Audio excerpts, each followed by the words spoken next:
কি খবর হালামাদিদ পাগলারা? গতকালকের ম্যাচটা হারাতে আমাদের বেশ লস হয়ে গেছে। আমরা ধরতে গেলে লালিগার ট্রফি রেস থেকে একবারে ছিটকে গেছি। এটাও বলা যাবে না যে আমরা একবারে ছিটকে গেছি, এটা বললেও ভুল হবে, কারণ এটা ফুটবল। শেষ পর্যন্ত অনেক ঘটনা ঘটবে, কারণ আমরা সবাই জানি বার্সার এখনও অনেকগুলো অ্যাওয়ে ম্যাচ আছে। এখনও প্রায় 13 থেকে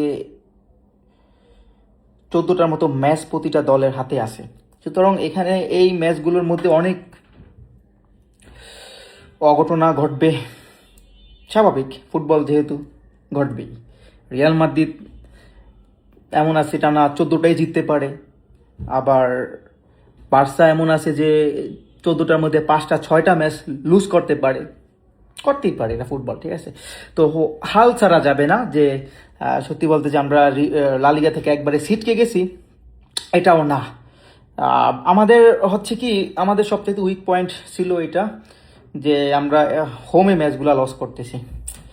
এটা একবারে আমাদের কি বলবো যে আমাদের মানে এই সিজনে আমরা প্রায় 3টা ম্যাচই হোমে লস করছি। আমাদের লালিগা জেতার সুযোগ ছিল বেশ ভালোই, বাট এই হোমের ম্যাচগুলো লুজ করাতে আমরা অনেক পিছিয়ে গেছি। আর না হলে আমরা পয়েন্ট ব্যবধান নিয়ে টেবিলের শীর্ষে থাকতাম বার্সার থেকে। হোমের ছোট ছোট দলের এগেনস্টে আমরা ম্যাচগুলো বের করতে পারি নাই, এটাই হচ্ছে আমাদের সবচেয়ে উইক পয়েন্ট। আর যেটা হচ্ছে বার্সার এখনও অ্যাওয়ে ম্যাচ আছে অনেকগুলো। তো বার্সা যদি অ্যাথলেটিকো মাদ্রিদের এগেনস্টে মনে হয় অ্যাওয়ে ম্যাচ, অ্যাথলেটিকো বিলবার এগেনস্টে হোমে মনে হয়। যাই হোক, বার্সার অনেকগুলো অ্যাওয়ে ম্যাচ আছে, তারপর অনেকগুলো বিগ ম্যাচ আছে, ঠিক আছে। তো বার্সা হোসট খাবে, এটা কনফার্ম। বার্সা হোসট খাবে। 14টা ম্যাচ যদি থাকেও লা লিগার, বার্সা 3 থেকে 4টা ম্যাচ হোসট খাবে। তবে রিয়াল মাদ্রিদের কি করতে হবে এখন? রিয়াল মাদ্রিদের এখন করতে হবে, আমাদের এমবাপ্পে ইনজুর, তারপর মিলিতাও, অনেকগুলো প্লেয়ার ইনজুর, ঠিক আছে। আমাদের এই প্লেয়ারগুলো যদি রিসেন্টলি ফিরে আসে, রোডরিগো ফিরে আসে, ঠিক আছে, যদি আমরা নেক্সট ম্যাচগুলো থেকে যদি এই প্লেয়ারগুলোকে পাই, তাহলে আমরা ঘুরে দাঁড়াতে পারবো, বিশ্বাস আছে। বাট আমাদের এই এখন আমরা গতকাল রাতে গেতাফের সাথে যেই ভুলটা করছি, আমাদের নেক্সটে এই ভুলটা আর করা যাবে না, ঠিক আছে। আমাদের এখন লা লিগার একটা ম্যাচ আছে, বিগ ম্যাচ, অ্যাথলেটিকো মাদ্রিদের এগেনস্টে আমাদের হোমে, ঠিক আছে। এইসব ম্যাচগুলো আমাদের জিততেই হবে, জিতা ছাড়া অন্য কোনো অপশন থাকবে না। আমাদের নেক্সট 6 থেকে 7টা ম্যাচ ব্যাক টু ব্যাক জিততে হবে, ঠিক আছে। আর এই নেক্সট 6 থেকে 7টা ম্যাচে আবার বার্সা দেখবেন যে 2-1টা ম্যাচ লুজ করছে, ঠিক আছে। এটাই হবে আমাদের জন্য প্লাস পয়েন্ট।